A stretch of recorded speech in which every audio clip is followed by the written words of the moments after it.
Oh my gosh. I said I would never sing on the podcast again, but apparently I can't help myself. Hey, everybody, this is Eric from longboxreview.com. Welcome to the show. As you might guess, I'm going to be talking about some Batman books, or as I sort of said in that horrible sing-songy, if you want to call it that, BatFam. It's the BatFam episode. So I've been wanting to talk about these books for quite a while, but like I said in the last episode, life just kind of got in my way of doing this. And so even though it's a bit late because some of these books that I'm talking about have ended in a sense, you know, they're pre-convergence issues and storylines, but I felt like I wanted to talk about them anyway and get my thoughts out there about these books. Namely, I'm going to talk about Batman, a little bit about Batman Eternal, Batgirl, Grayson, and I will likely touch on Gotham by Midnight, just a tiny bit. So I will be talking about things, perhaps you've not read them yet. Maybe you're waiting for the trade, or you just haven't gotten to those issues for whatever reason. So I will be talking about specific things, plot points and whatnot, so be forewarned. So let's get right to it, shall we? First up is Batman. So we get the Endgame storyline. Let's see, this is issues 35 through 40, done by Mr. Scott Snyder and Greg Capullo, primarily. So I'm just going to talk about some general things about this storyline. Let's see here. When I read issue 35, where Bruce gets jumped by a Jokerized JLA, and at the end of 35, you get Superman there, and then they have their fight in number 36, and you get to see I don't remember what he called it though, that big ass bat suit of his, that armored suit, taking on the JLA. That was pretty cool. I really like that. But then, as quickly as the JLA show up in Batman, they're quickly dispatched as well. But of course, all will be well with them because they have the Darkseid War to take care of next. It is funny though. I don't know that I remember. I perused these issues before I started recording, but I don't. Did they ever talk about how the entire JLA got Jokerized? Seems like the Joker just suddenly went up into a whole other supervillain class. I mean, he's pretty badass as it is, but taking on the JLA like that takes balls, and means that I didn't realize that the Joker had. But then again, it fits the story. Just some other things. The Joker being in issue 37, the Joker being in all those old photos. So there's a scene where Gordon is looking at all these old crime scene photos, and he keeps seeing this pale man lurking in the background of these old photos. And so, is that the Joker? It sure looks like the Joker. Is it the Joker? How could it be the Joker, right? So you have all these questions popping in your brain, or at least mine. And then also in issue 37, the Joker attacks Gordon. Gordon thinks that he's killed the Joker, but the Joker just gets up from that and like, how in the hell did he do that? And then gets on the phone and basically talks, because Gordon was talking to Batman at the time. Joker gets on the phone and calls Batman Bruce. That blew my mind. I mean, how long has the Joker been around? 75 years? And I mean, they've sort of addressed this whole thing about, how can the Joker have Batman in all these elaborate traps, unconscious sometimes, and not take a peek under the cowl? Why would he not do that? And the kind of pithy answer was, it doesn't matter who Batman is under the cowl. It's Batman that Joker wants to defeat or to play with, or whatever, depending on which version of the Joker that we're talking about, the Joker du jour, if you will. But still, having the Joker call him Bruce was pretty mind-blowing to me, even after all these years of reading comics and people finding out secret identities, even Batman's secret identity. It was just like, wow, the Joker knows. Holy crap. Issue 38, there's Batman goes to the Owls for help. He realizes that he needs their assistance.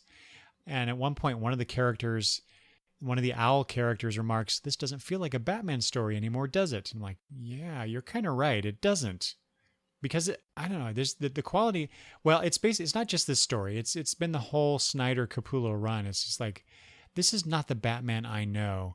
I'm okay with this version so far, but it's definitely different from what has come before. Which, I mean, that was the whole point, right? Of the relaunch, the New 52. This is not your father's Batman, and that's definitely what they've done. Now, whether or not you agree with it or like it, that's a different story. But quite honestly, I'm still not sure about it. There are aspects of Snyder and Capullo's Batman. It's mostly Snyder. I think Capullo does a great job with the story that Snyder writes, illustrating it. I really like Capullo's work. I kind of didn't at first, but it's grown on me, and I just think he's a really good draftsman. He comes at things differently. He's a really inventive artist, and I think he's pretty cool. Snyder, I've always had misgivings about, issues with. Not entirely convinced he's such a great writer. He does well enough, I suppose, but I've always been a little leery of his work in general. But he's been doing a pretty good job on Batman. I thought the whole Court of Owls, that opening New 52 storyline, was awesome for the most part. A few characterizations I think were off, but I chalk that up to the fact that I was used to a different kind of Batman, and this was a different Batman. So I kind of put that aside for the moment. But after reading the last several arcs, I'm still coming back to that. Maybe, I don't know, maybe Snyder doesn't quite get Batman, or maybe I don't get Batman. That's probably more accurate, because DC doesn't pay me to write Batman; they pay Snyder. Anyway, so Batman goes to the Owls. I thought that was kind of a neat. The story kind of comes full circle. So it's the whole, the relaunch started with the Court of Owls. Batman, in a story called Endgame, comes back to the Owls. So it's kind of a full circle type narrative deal. I thought that was kind of neat. Issue 39, Joker cuts off Alfred's right hand. So he goes into the Batcave and is tormenting Alfred, and keeps making these comments about him being Batman's right hand. And then he takes off Alfred's right hand with an axe. I mean, this Joker is just vicious guy. Another thing I liked about in that issue is Batman calling in the bad guys as his allies in this, because Joker has released this toxin that's turning everybody in Gotham into basically Joker zombies. And he appeals to the villains' better natures, I guess, by saying, if the Joker raises this town, what have you got left? So I think they kind of reluctantly agree, and they show in issue 40 Batman basically ordering all these guys around. He has Bane do a fastball special, which I thought was a nice callback to the X-Men. So they're fighting along, and however, the Joker gasses Batman and is about to remove his mask publicly. Well, he does. And it turns out, hey, it's not Bruce Wayne. It's Dick Grayson. Dick Grayson shows up in the story, which was a huge plus for me. But it had me wondering, though, so in issue 39, Batman's there, and presumably that was Bruce, getting all the villains together. And I wouldn't think that too much time has passed between issue 39 and 40. And yet, here is this, what appears to be the same Batman, giving orders to these guys, and it's not Batman, or it's not Bruce, it's Dick. So I kind of wondered about the whole timeline aspect of this. And we'll come back to timeline too, because there's something about Batman Eternal that I want to tie into this. But first, so yeah, Batman issue number 40. That's the big ending. That was just, again, kind of like the Joker being the Pale Man, Joker knowing that Batman's Bruce. All these big wow moments. Well, there was one in this one too, because in the end, it appears that Batman and the Joker die. But it's nice because during this story, Joker tries to convince everyone that he is this pale man, this immortal who has tapped into a Lazarus type well of this chemical that helps heal him, which could explain how he is able to survive all of the plummeting he does, down into the Batcave, the caves, the cave system, like what happened in Death of the Family. That was the Batcave, right? Or was it somewhere? Anyway, he plummeted down. He's always falling off stuff and disappearing into rivers and anyway, but he always comes back, right? And so this was a neat way to explain that. Although in one sense, I kind of don't like that. I don't like it when writers try to explain too much about the mythology of a character or a situation.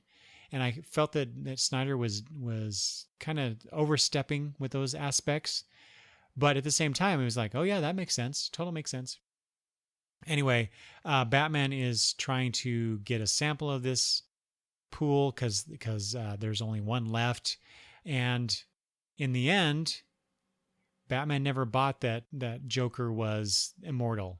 However, as they're both kind of dying in this cave, he sticks it to the Joker one last time and prevents the Joker from going into the pool and getting himself healed. But he's thanking him for convincing him of what Joker said was the truth, although it's not at all what he's doing.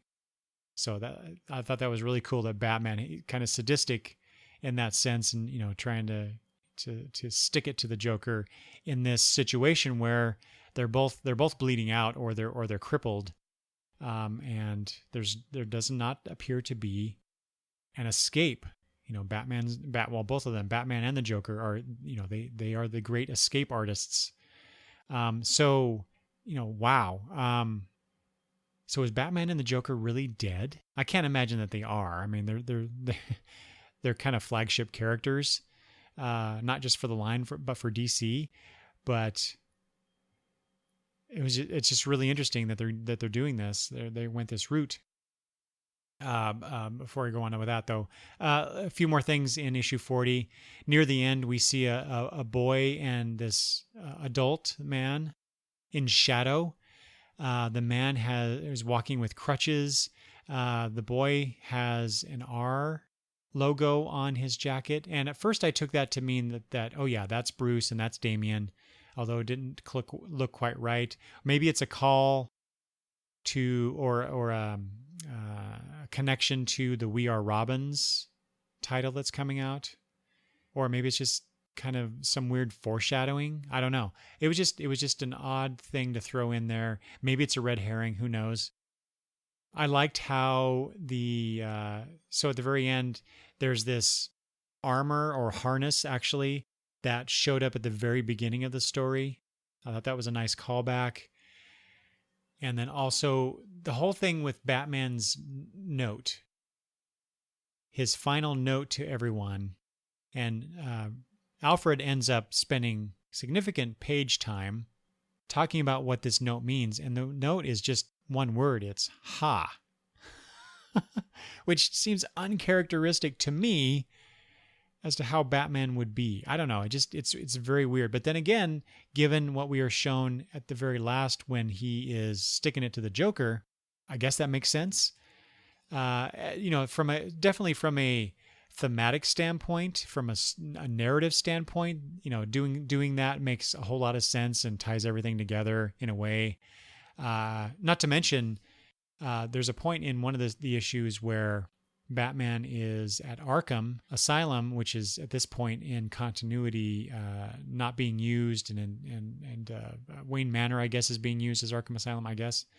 Anyway, he makes the observation about the Joker's cell number, which is 0801, which turns out to be, when you look at those letters in the alphabet, the eighth and the first one, it spells out ha. So you get that callback as well. So I had read that Endgame was to be Snyder and Capullo's final arc on Batman. So that made total sense for them to go out in this big, huge splash. Well, apparently that's not going to be the case.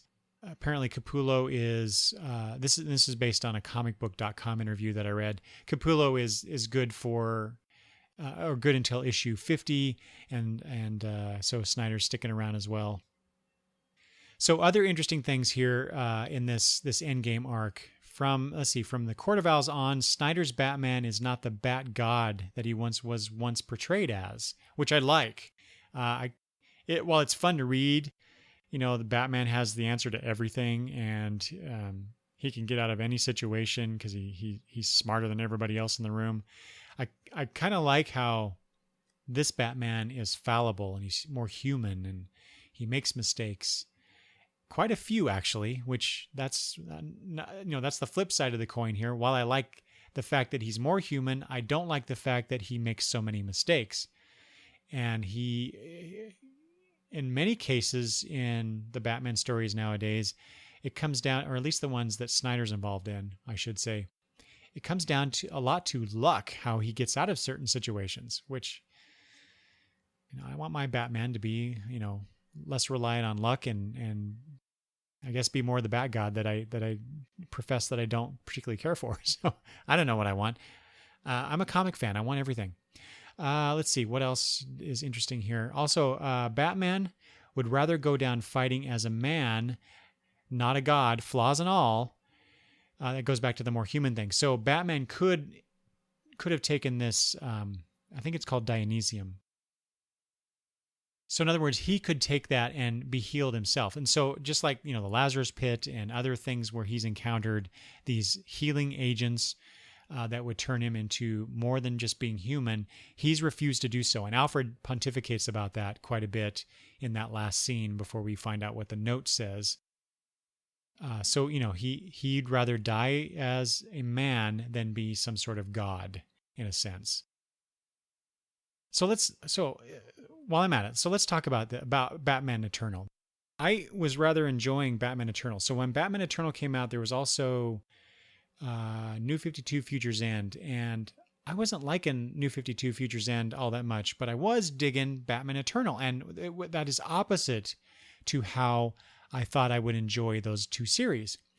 Batman Eternal, it was a year-long weekly story, so there were some parts that kind of drug on him, blah, blah, blah. It wasn't all that great, but other things were really cool, not the least of which is essentially Clue Master is the guy who beat Batman and almost killed him. So talk about the more human Batman, the Batman who makes mistakes, the non-Bat God, Clue Master. Clue Master took Batman out. And there's a scene in, I don't remember the issue now, but he's got Batman strapped up there and he carves out the bat symbol from his chest, unmasks him, all this stuff. They eventually get into a fight because Batman gets out of his bonds and he can barely stand. Basically, Clue Master has Batman at his mercy and is about to shoot him like the dog that he is. Take him out like his parents were taken out. And that's where the whole luck thing comes in, because then Lincoln March shows up and kills Clue Master. Or apparently kills Clue. I assume he's dead. He had his throat slit, but it's comics. So again, it's just like in Endgame and Batman Eternal, Batman is not the Bat God, and that's really interesting. It's different from my experience with Batman for the last, several years, if not a couple of decades, really. So I mentioned something about the timeline. So there is a point in Endgame where Alfred is in the hospital. It's been 2 weeks since the events of the big climax of the story. Batman hasn't been heard from. There are all these orange bat lights hovering outside, and so Alfred's daughter is noticing these things, and Alfred doesn't want to look at them. It pains him to see that stuff. Well, in Batman Eternal, which I presume, this I'm really confused about the timeline. So There's a point in Batman Eternal after everything is resolved. Gordon shows Batman all of the bat signals in the night sky, and they are very similar to what is shown in the Endgame epilogue. But like I said, the timing doesn't seem to be right because in Endgame, Batman is supposedly dead, but in Eternal, he's obviously not. So, am I just reading too much into it? Was this an editing mistake? I don't know. It just seemed too similar to be not to be the same thing, but the timeline doesn't work. And can I just say, last thing about Batman Eternal, the whole Red Hood crushing on Batgirl thing, ew, ugh, blah, gives me the heebie-jeebies. Let's see here. So coming out of this, I think everybody now knows that after Endgame, the next arc is there's a new Batman in town, and it's Jim Gordon, which I kind of guessed after reading. I had not heard of that specifically when I read the ending to Batman Eternal, but for some reason there's something in there. I forgot to look it up, but something in there that Gordon says. I don't remember who said it. I'm pretty sure it's Gordon, but something he says kind of clicked in my brain. It's like, oh, he's going to be the new Batman. Because I knew there was a new Batman coming. I just didn't know who it was at that point. So I thought it was him. Anyway, so I'm interested to know how Gordon gets to become this new Batman and where the armor came from and why he's doing this. Especially when there are other people who could and probably would take over for Batman. I mean, Christ. Dick was Batman in the New 52 continuity. In previous continuity, Jason and Tim both tried to take on the mantle of Batman. So why Gordon and why not the others? So I kind of want to read that story, but I decided that I need a break. I need a Batman break. And so I decided to drop Batman for now. We'll see how it goes. I guess I'm just not interested in reading a Batman comic where it's not Batman who's playing Batman. I like Jim Gordon well enough. I don't know. It just seems very not antithetical, uncharacteristic perhaps for Jim Gordon to take on that role. So I'm apprehensive. I'm leery. I'm wondering what the hell what he's going after, what he's trying to accomplish here. So anyway, I may come back to it at some point. If you guys tell me that the next arc of Batman, where Jim Gordon is Batman with the Arthur from Tick looking ears things on his armor, I may go back and get those back issues. So you just let me know. So speaking of Batgirl, that was an interesting take on the character. I have to admit, I wasn't all that keen on the new version of Batgirl, the Burnside Batgirl.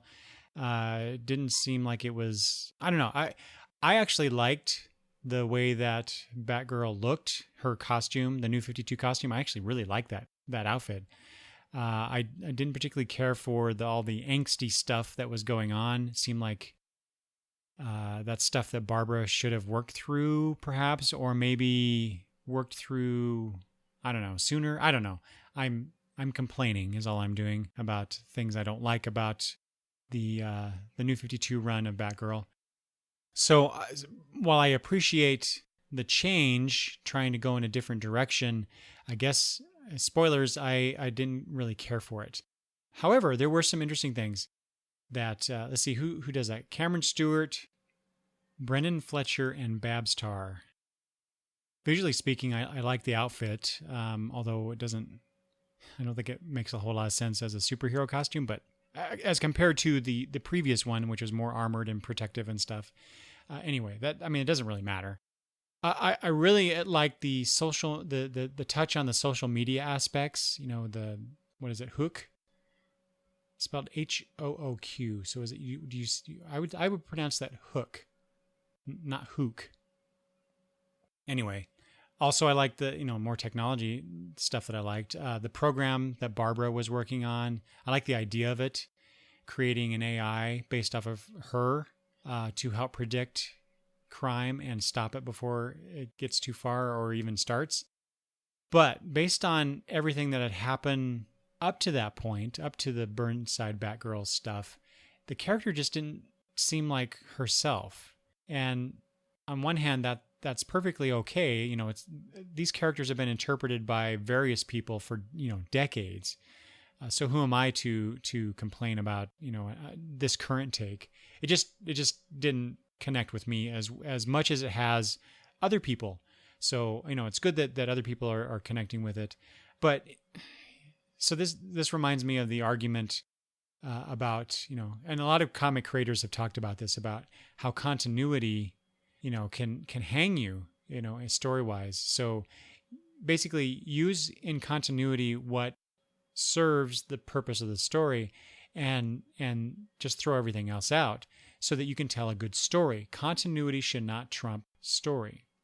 And I totally understand that. I agree with it to a large part.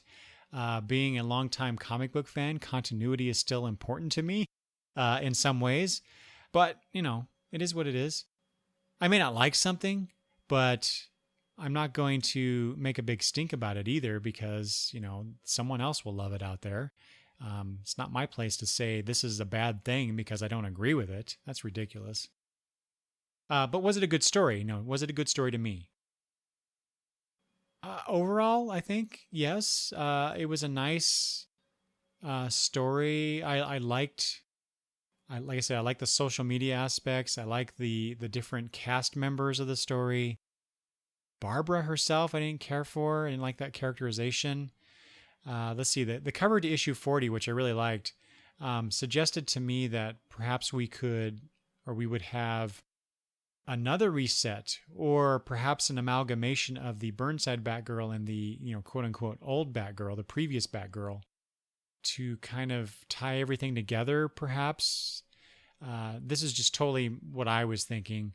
It wasn't based on anything that I was reading, either in the book or outside of it in media.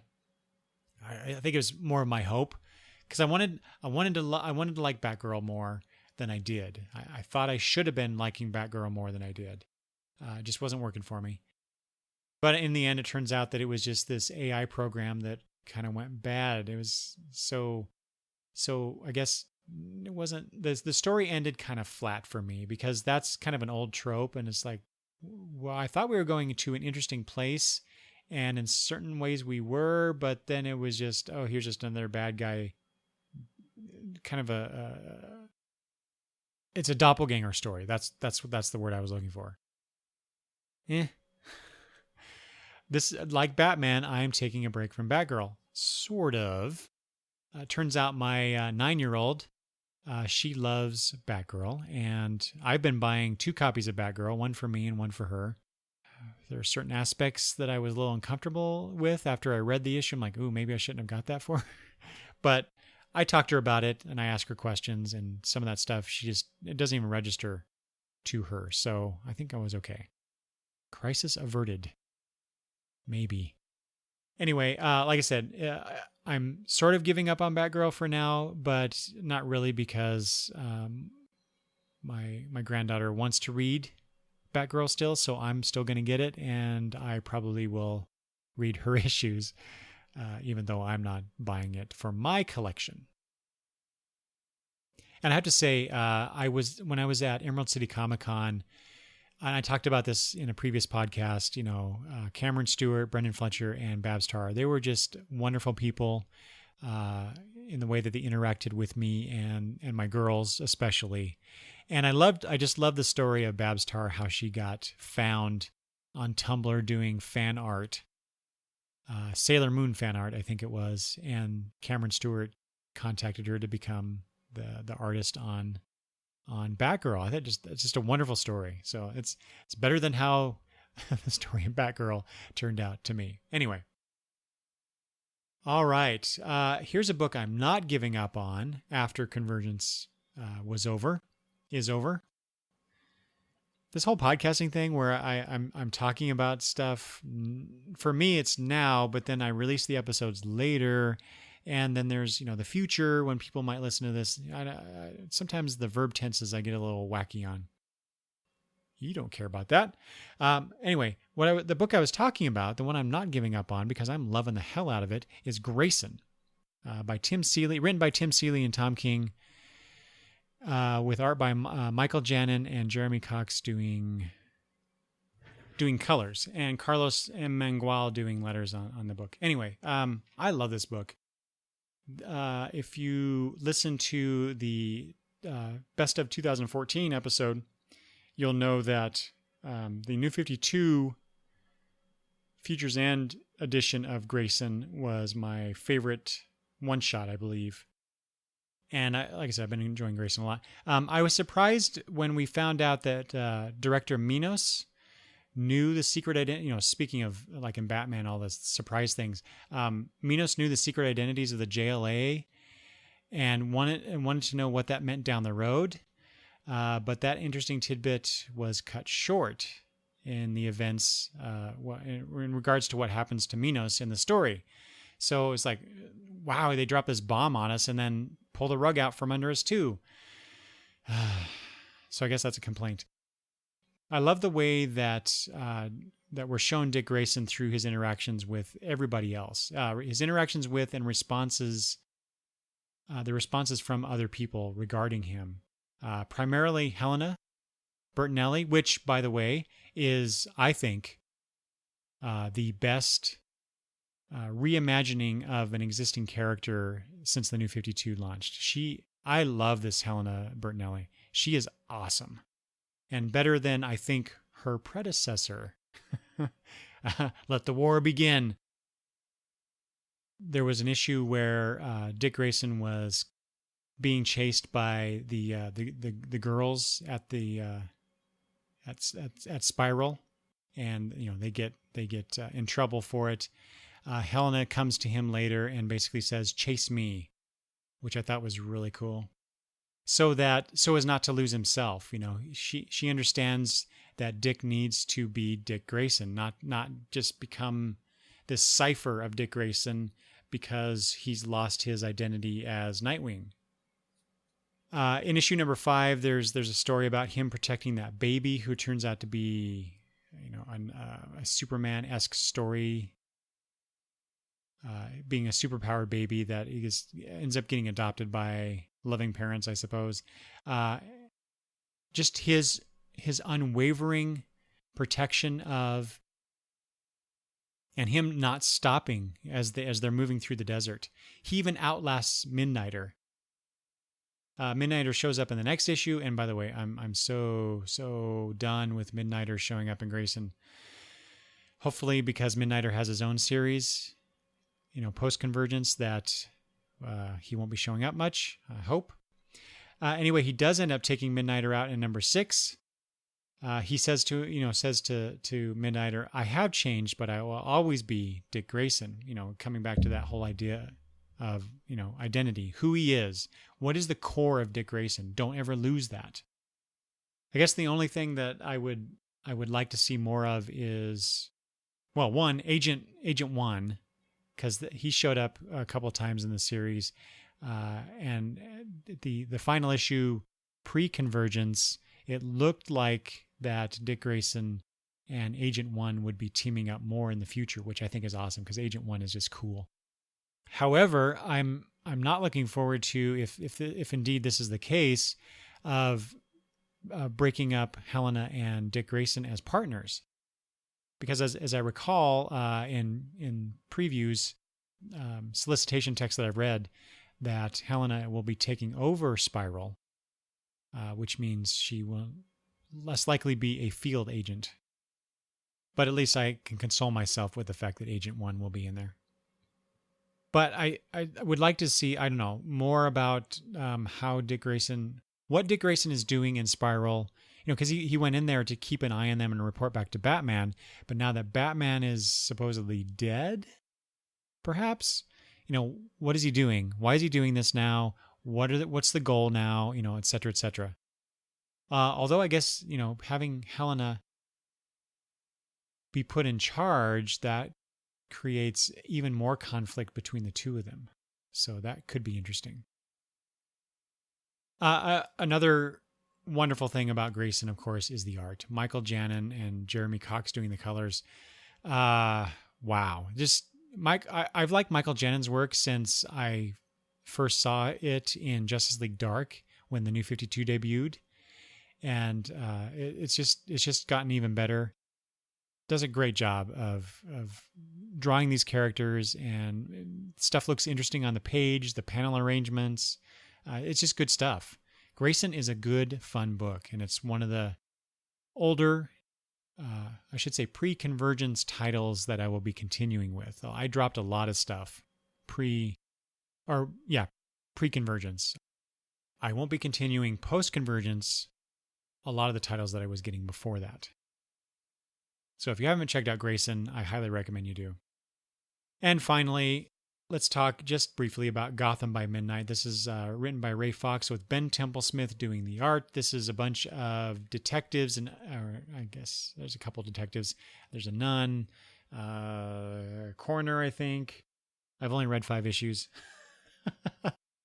It's about a night shift of Gotham PD affiliated folks who investigate the weird supernatural stuff in Gotham City, which that's a pretty good pitch. I really like that. But primarily it was Ben Templesmith that drew me to this. And once I found out that he was no longer on the book after issue 5, I dropped it. But I have to say the story itself up through issue 5 was, okay. They were investigating a bunch of supernatural related deaths. And there was a big bad towards the end of the arc that they had to figure out how to defeat. Batman even shows up in the end, which he comes across as really out of place in this book, even though it's set in Gotham. And there are characters. Jim Corrigan is the main guy, and Batman's interacted with him before. So, but still, it seemed kind of weird to see Batman in there, especially the way that Templesmith draws him. I like Templesmith. He's very expressionistic in his work, and I don't think, with a few exceptions, that doesn't work for Batman. I think the most successful, and I may not be using this term correctly. I'm not an art major, but I use the term expressionistic. I would define, or no, not define. I would choose Bill Sienkiewicz as an expressionistic take on Batman that works. I don't know that Templesmith, his version works. Well, for wanting to talk about BatFam titles, I'm dropping 3 of the 4 that I talked about. So interesting. I also, another title I dropped was Batman Superman. I haven't been liking that for quite a while, but I kept with it through the story arc that ended right before Convergence started, and I won't be going back to that. So what do you think about the Bat Family titles pre-Convergence? Did you like them? What's your take on the whole Joker aspects in Endgame?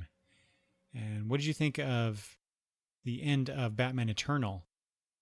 Which, come to think of it, is contradictory to how Batman ended. So apparently, anyway, is Batman eternal? That's a very good question. The answer is, of course, yes, he is. Just right now, that's in question. So anyway, what do you think of these books? Do you think I'm crazy for dropping them? How are you liking Grayson? Because I love it. Like I said many times, it's a great book. You should pick it up. Anyway, you can always let me know these things by emailing me at longboxreview@gmail.com. You can leave comments at the blog at longboxreview.com. But I would love to hear from you. So, get a hold of me. Let's talk comics. All right, everybody. I am done. Thanks for listening. Bye-bye.